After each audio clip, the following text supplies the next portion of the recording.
Bonjour à toutes et à tous, il y a des gens qui pensent que quelque part dans la jungle au Congo survit un dinosaure qu'ils appellent le Mokele Mbembe. Voici 5 bonnes raisons de ne pas croire au Mokele Mbembe. Premièrement, l'origine du mythe.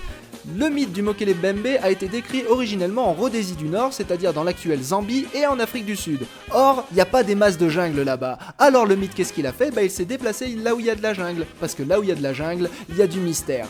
Et c'est comme ça qu'on a fini avec le récit du Mokele Mbembe au Congo. Au Lesotho, par exemple, il parle du Kolumolumo, qui est aussi un animal qui ressemblerait à un dinosaure, mais comme par hasard, il n'y a pas d'histoire comme quoi il serait encore vivant. Pourquoi ? Parce qu'il n'y a pas de jungle au Lesotho, tu m'écoutes ou quoi ?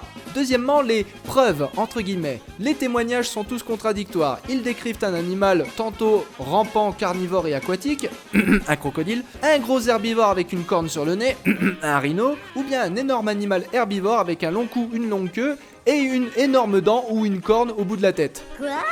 Mais tu peux pas choisir que les détails anatomiques qui t'arrangent juste parce que tu veux que ça ressemble à un diplodocus. Si tu veux te baser sur des témoignages, très bien, vas-y, fais-le, mais n'en garde pas que la moitié. Sinon moi je prends que la moitié qui m'intéresse, et puis je dis que le Mokele Mbembe, c'est une licorne. Les photos, elles sont toutes floues, sinon il y aurait plus de mystère. Et les empreintes de Mokele Mbembe qui ont été trouvées, ça c'est intéressant, elles ont 3 doigts. Alors ok, c'est pas un éléphant, c'est pas un hippopotame non plus, mais du coup ça qualifie pas non plus très bien pour le diplodocus, parce que voici les pattes d'un sauropode standard, vous voyez 3 doigts où vous, Par contre maintenant je vous mets l'empreinte de pas d'un rhinocéros. Troisième bonne raison de ne pas croire au Mokele Mbembe.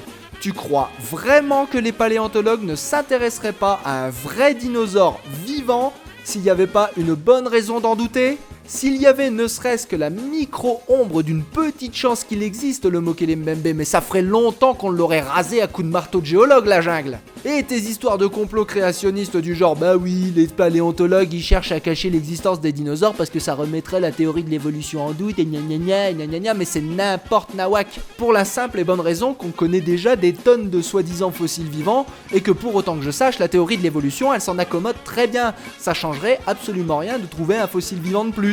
Rien du tout. Quatrième raison, parce que des indigènes ont déclaré avoir reconnu que cet animal-là était un Mokele Mbembe. Sauf que cet animal-là, c'est pas un sauropode. C'est l'idée qu'on se faisait des sauropodes il y a 50 ans.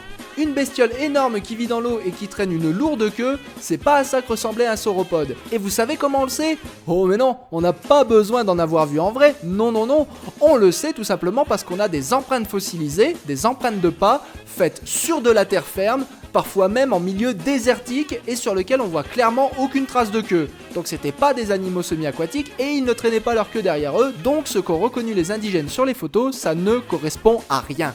Et enfin, cinquième et dernière raison de ne pas croire au Mokele Mbembe, des histoires de monstres, il y en a partout, dans toutes les cultures, tout autour du monde, et on n'a aucun mal à se dire qu'elles sont imaginaires. Alors, en vertu de quoi celle-là serait différente ? Je vais vous le dire moi en quoi elle est différente.